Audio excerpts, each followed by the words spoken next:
Well, welcome to Bridging the Gap, another episode. We have, obviously, I'm Kevin. We have Brittany Washington, Hey. Zoe Hickson.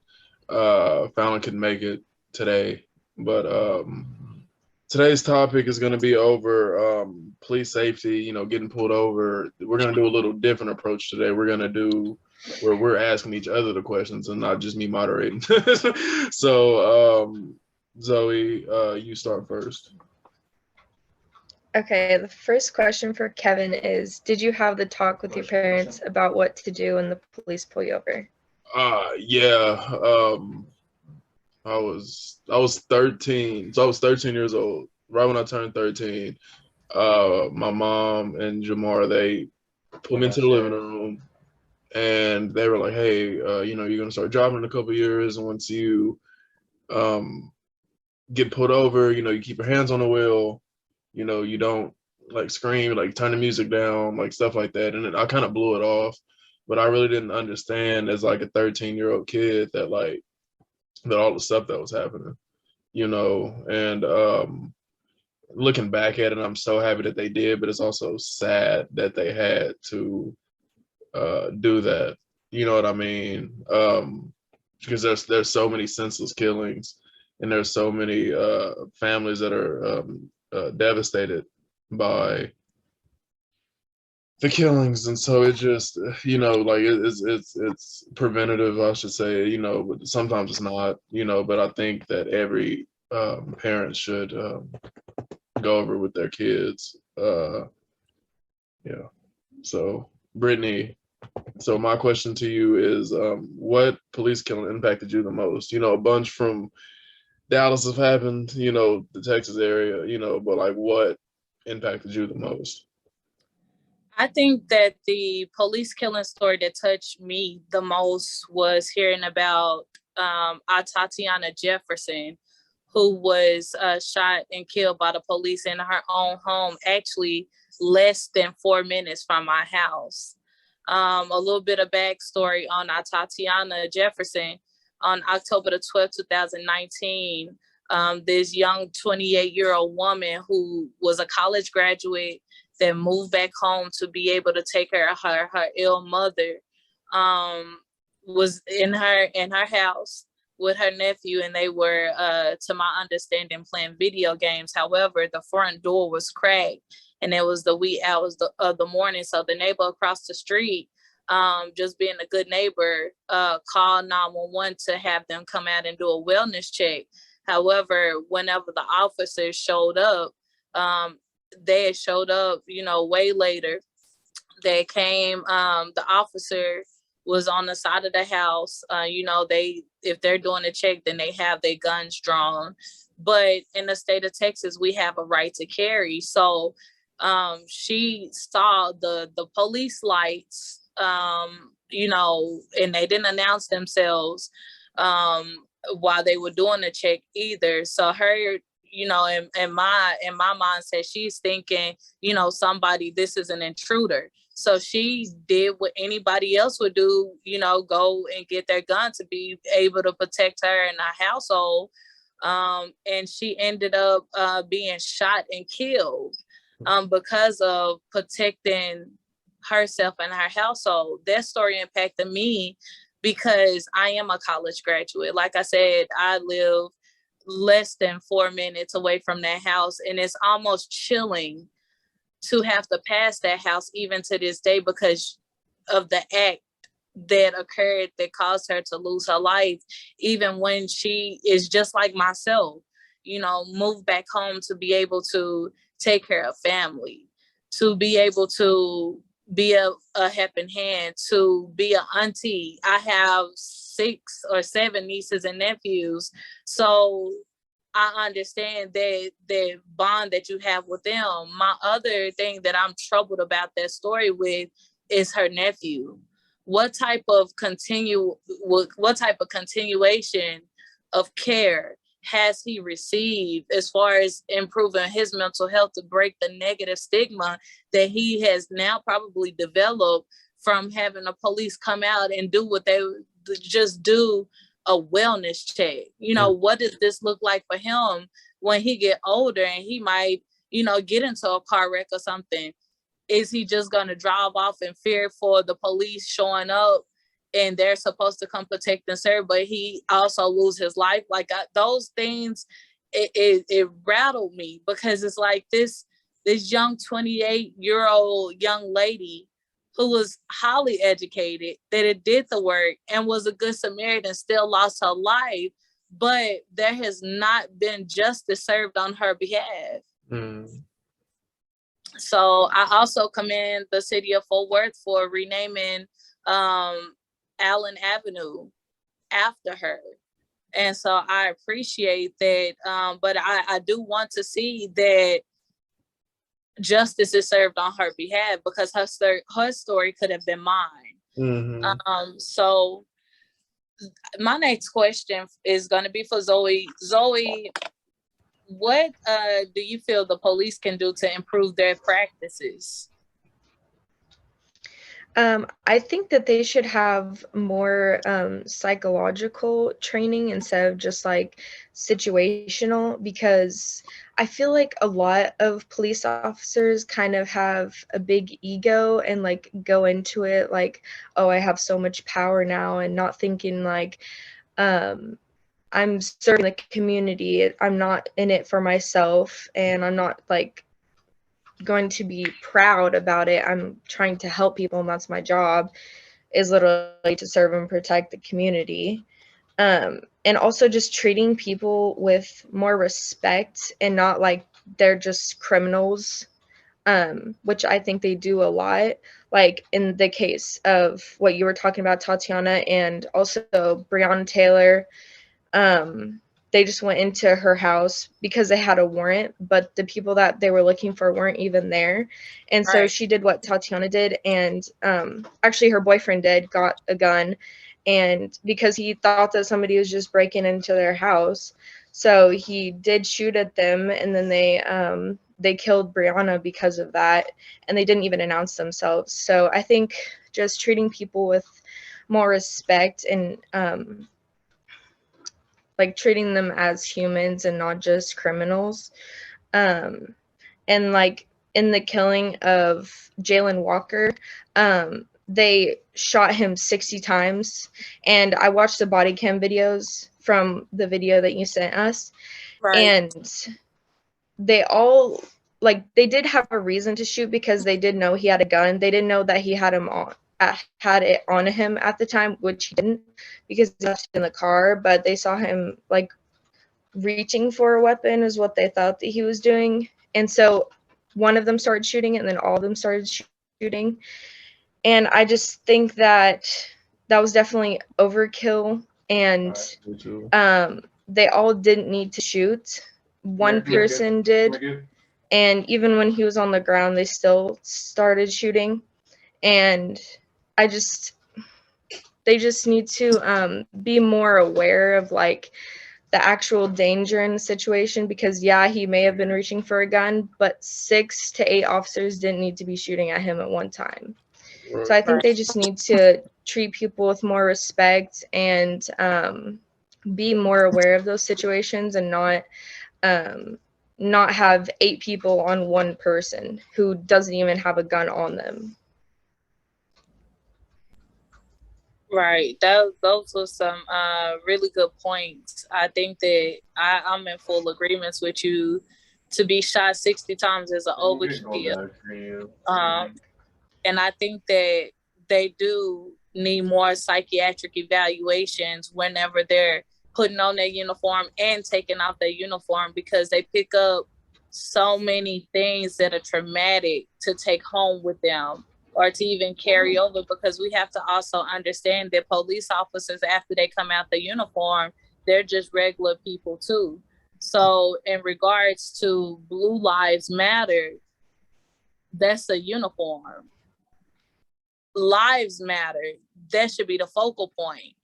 To go through a training with police officers, or the chief of police, I think that they should bring in more people that are equipped in the realm of mental health to be able to switch up their practices. Like, of course, I can imagine, because I have friends that are police officers and I have friends that their parents are police officers. So I can imagine them being fearful at the same time, because when you get called out on the call, you don't know what you're going to walk into. However, you still have to have you should still have a structured approach to how you're pulling up outside of, sometimes they don't pull up with their sirens on because they don't want to be a threat.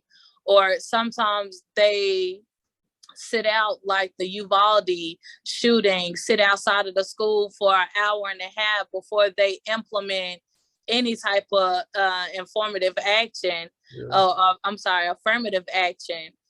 And I think that these are things that need to be brought to the forefront, because we can't keep affording to lose people at the negligence or at the lack of training that they have, or even improving practices that they already have in place. If something is not working, fix it. Mm-hmm. So that's my little spill on that. So my next question, and I'm sorry, Zoe, this next question is on you to ask. So go ahead. Okay. What message can we give the youth to cut down on being senselessly murdered by police officers? You want to go first, or you want me to go first, Brittany? Or? Oh, I'll go first. Okay. That's cool. That's cool. I don't care. Like, normally I'm the tail dog, but I'll go first today. What the message that I feel that we could give our youth, especially in the situation of Jayland Walker. And I know that's a very touchy subject, because anytime that there's a Black person murdered by the police, we automatically jump on the bandwagon. It was because they were Black. But going back and watching that, the video, he got out of the car with a ski mask on after the fact that he had already led them on a high-speed chase and shot out of the vehicle. I think that we also have to hold actions accountable on our end, because that situation could have possibly went a lot differently. His life could have been spared. However, you have to understand that these people are trained to kill if you are a threat. I also feel like it's a contradiction as well, because we have mass shooters that get apprehended peacefully and they're a major threat. Mm-hmm. So I think that, this situation is about facts. The fact is, he shouldn't have done that. The fact is, they shouldn't have overkilled him in that manner. Yeah. So the message that I would give the youth is, even if you are afraid, you still have to operate in wisdom to know that you have to live to see your court date, no matter what you feel the consequence is gonna be. If they are trying to pull you over, go ahead and pull over. Don't argue back with them. Turn down your radio. Don't reach for anything. We shouldn't even have to say don't reach for anything, even if you're reaching for a driver's license. But however, if history is going to repeat itself, we as a people have to be smarter on how we approach these situations that we know that we probably already are the underdog in, like the Sandra Bland case. She was on her way to an interview, and they felt like she was a threat. Ultimately, she ended up losing her life. But we have to be smarter about how we operate in those critical moments of being pulled over by the police. Take the ticket. Take the ticket and go to court, so that in court, you can actually advocate for yourself and you have witnesses around while you're advocating for yourself. You put yourself in a better, safer environment to be able to advocate for yourself. But if you're already in a lose-lose situation, why add another L onto that? Because now your family has to bury you as a young person because you chose not to make the right decision in a critical moment. Mm-hmm.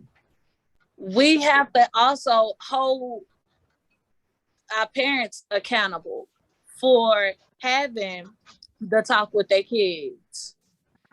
Because if you don't do it, then you're leaving them ignorant for life to happen based off of them making a wrong decision based off of lack of knowledge that they have. Yeah. You know, I'm not blaming Jalen's parents at all, because ultimately your parents can teach you, but it's up to you to apply it in those moments.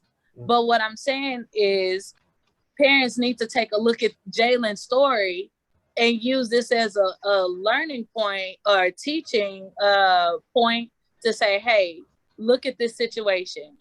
How do you feel that this situation could have been de-escalated and he could have lived? And then as a parent, you allow your kid to teach you what they know. And if it's something that's off, at least you know where they're lacking knowledge in, to be able to bridge the gap, to be able to save a life, so that we won't have to have another hashtag going on social media, so that we won't have to come back to platforms and have uncomfortable conversations with people that just don't understand that it wasn't because he was Black. It was because right is right and wrong is wrong. So I want to ask the same question to Zoe. What message do you feel that you could give the youth to be able to cut down on senselessly being murdered by police officers?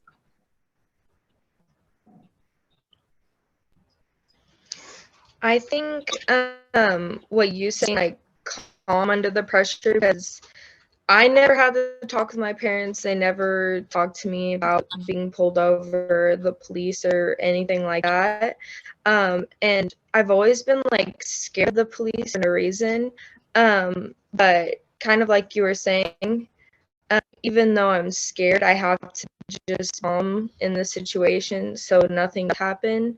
So I think just, like, being aware of your surroundings and they might perceive as a threat, just don't give them any reason to pull out their weapon or think that you might be a threat or anything like that. I think that would have caused a lot of the murder that have happened to not happen. Jalen Walker, like you're talking about, he did have a gun and he didn't have to pull it out, but he did, and that's what ultimately caused the death, I feel like, because they did know that he had one on, so he was a danger to them because he had that weapon. So just not do anything recklessly in the moment. So also, let me ask you this, Zoe, because this is bridging the gap. The gap is an acronym for gaining another's perspective. So obviously, you're a Caucasian individual and I'm Black, right? I think that I would like to know, just hearing how our parents had that uncomfortable conversation with us about what to do when the police get pulled over. Hearing that, how do you feel? Because to my understanding, you're in a biracial relationship, correct? So, per se, if you guys do decide to get married and have kids, just hearing that we have to have those uncomfortable conversations about what to do when the police pull us over, how does that make you feel about, maybe having biracial children when you get older, or even as an individual that didn't know that that was possibly a thing? How does that make you feel? Well, I think that every parent should have that talk with their child, because only the system itself is flawed. So, like you said, in the Jalen Walker situation, it wasn't necessarily because he was Black that he was killed. It was because they saw him as a danger.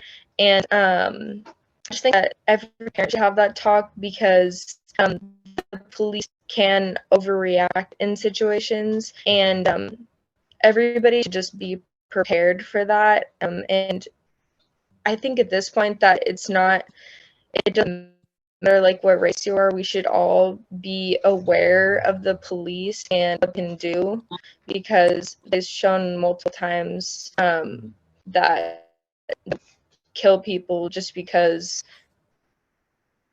they see them as a threat, even though they aren't. So I think that everyone should have the talk with their kids. And you know what? I also want to appreciate you on our platform for just being as transparent and teaching us that even you as a Caucasian young lady, you stated, I'm afraid too. I think that there's ignorance that sometimes us as Black people, I think that we think that like white people aren't afraid when the police pull them over as well. Yeah. But you have taught us something. That's not true. That's not true. Yeah. I think that we all have a fear of police. Now some don't, some do, and some are the same ethnicity. Some are biracial. Some are Black. Some are purple. Some are blue. It don't matter. It's the fact that us as a people have a fear of the police, and that's the problem. So thank you so much just for the transparency, and thank you for helping us bridge the gap and gain some knowledge. Mm-hmm.